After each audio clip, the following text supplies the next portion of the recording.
Ólafur Ragnar Grímsson, former President of Iceland and the Chairman of the Arctic Circle, Excellencies, distinguished guests, ladies and gentlemen, it's a real honor to be here with you today at this conference, which really has changed the nature of dialogue about the Arctic.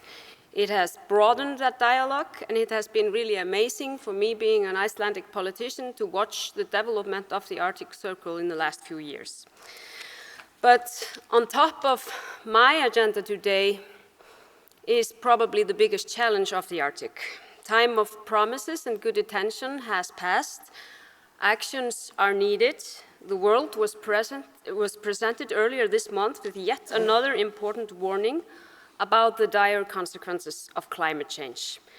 We have 12 years to limit a potential climate change catastrophe to hit full force.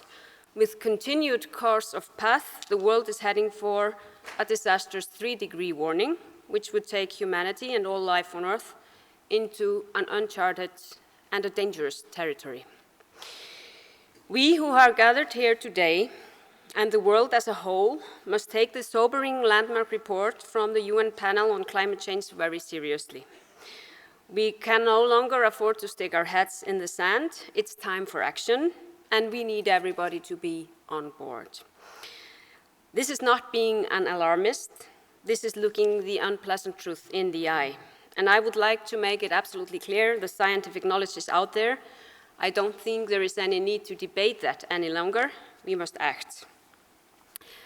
We may have to change our ways, and we may not like that, but I don't think we have a choice. The Paris Agreement pledged to keep temperatures between 1.5 and 2 degrees.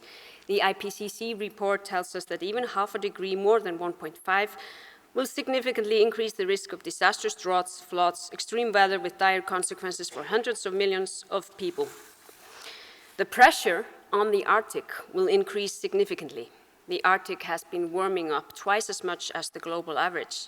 The seas are warming and acidifying. The ice is retreating. Scientists predict that there may be virtually no summer sea ice in the Arctic within a generation.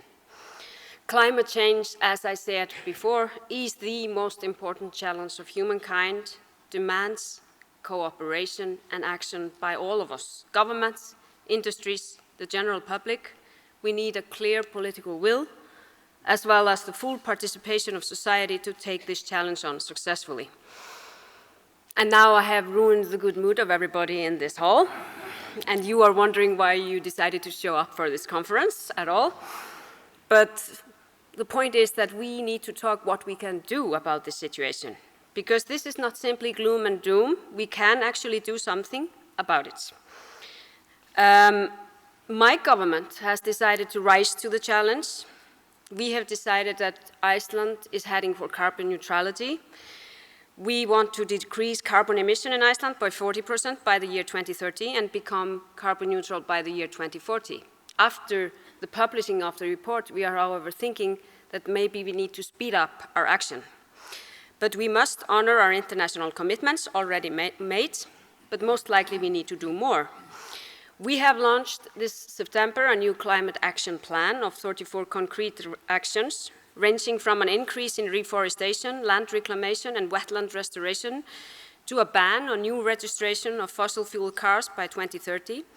The plan aims to transform the transportation system from using imported fossil fuels to a carbon-free system run on renewable energy, of which we are fortunate enough to have plenty of. In Iceland, we have more than 100 years of experience in reclaiming land and fighting desertification with impressive results, and we will increase considerably our efforts in carbon sequestration, which is essential for Iceland's aim to achieve carbon neutrality. An important part of our strategy is to involve industry, municipalities, and civil society on how to implement the strategy and individual actions, but it is important that the government will take the lead. The part, however, played by the private sector and the public is paramount. We need to see a paradigm shift, both in how we do business, as well in public behavior. This boils down to our everyday life and the choices we make. And we who live in the Arctic are not exempt from this reality. The effects of climate change are here for all to see, and we need to take action as the rest of the world. The Arctic is crucial for so many reasons. It's not only a home to a spectacular and unique wildlife as well as 4 million people, it also helps to keep the world's climate in balance. The Arctic is a key foreign policy priority for Iceland, and we look forward to assuming the chairmanship of the Arctic Council from Finland in May 2019. The importance of conservation and sustainable use of the ocean is paramount. Climate change is one of the biggest threats to the ocean today, and for us being a nation of fisheries, a nation that has depended on fish, and when you go outside of this room and look out to the Reykjavík harbor, you will really sense the importance of fisheries to us. The health of the oceans is essential. The Arctic may seem a bit chilly, not least in October, but for the 4 million people, including the indigenous communities spread across the 8 countries, this is home. And we need to listen also to the voices of the people who live here, who have a home here.